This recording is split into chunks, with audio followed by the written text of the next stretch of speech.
So, dito nga po mga kalingap mga ka-EDSA, Beyonce kinaiinisan dahil sa kanyang damit. So, yan po yung ating pag-uusapan po mamaya mga kalingap mga ka-EDSA. Pero bago po natin ipagpatuloy ang video ito sa mga bago pa lang po sa ating munting channel, huwag po natin kalimutang suportahan ang ama ng kalingap Kuya Val Santos Matubang at Kalingap Rob. At paunawa panoorin po muna ang full video bago mag-comment para malaman ang nilalaman nito. So, dito nga po mga kalingap mga ka-EDSA, kinaiinisan at kinaiinggitan nga po itong si Beyonce dahil sa kanyang pananamit nga po mga kalingap. Grabe no, maging yung pananamit ni Beyonce talagang kinaiinggitan at kinaiinisan nga po kasi sabi nga po nila, sabi po ng kanyang basher nga po, feeling mayaman nga daw po kung manamit. Bakit? Mayaman naman po talaga itong si Beyonce, di ba? Mayaman sa pagmamahal, di ba? Kasi maraming nakapaligid sa kanya na mahal po siya, no? Lalo na po sa mga supporter, sa mga sponsor, 'di ba? At number 1 na po itong si Kalingap Edo, no? Mahal na mahal itong si Beyonce, o 'di ba? Kaya mayaman itong si Beyonce po, mga kalingap. Grabe mga kalingap. Pati ba naman yung pananamit ni Beyonce, pinapansin, Siyempre, alam nga naman, siyempre po, mga kalingap, yung mga suot naman po ni Beyonce, binigay po yan ng mga sponsor.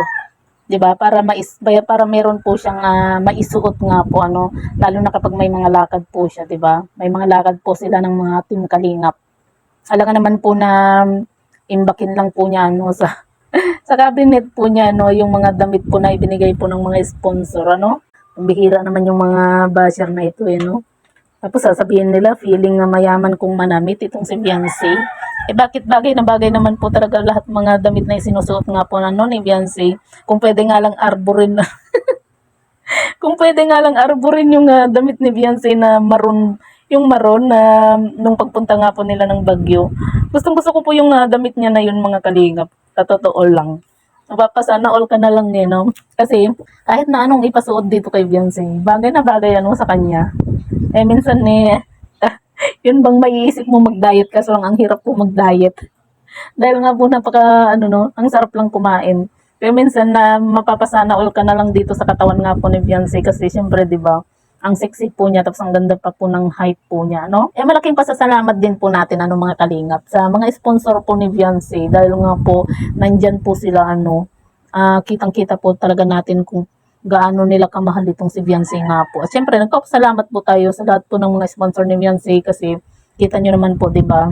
Kumbaga, kahit papaano kapag may mga okasyon, may mga pinupuntahan po sila na kasama itong si Beyonce, talagang may mga sinusuot po siya na mga damit yung mga binigay po sa kanya ng mga sponsor. 'Di ba? Nakakatuwa na meron po siyang mga sponsor na talagang grabe yung suporta at pagmamahal nga po nila dito kay Beyonce. Kasi kung pansin po natin noon itong si Beyonce, 'di ba, nung unang ma-vlog po itong si Beyonce, 'di ba, yung mga damit po niya napakasimple lang pero ngayon po grabe, ang gaganda po ng mga damit po ni Beyonce, Lalo na po itong maroon po na suot po talaga ni Beyonce, bet na bet ko po talaga.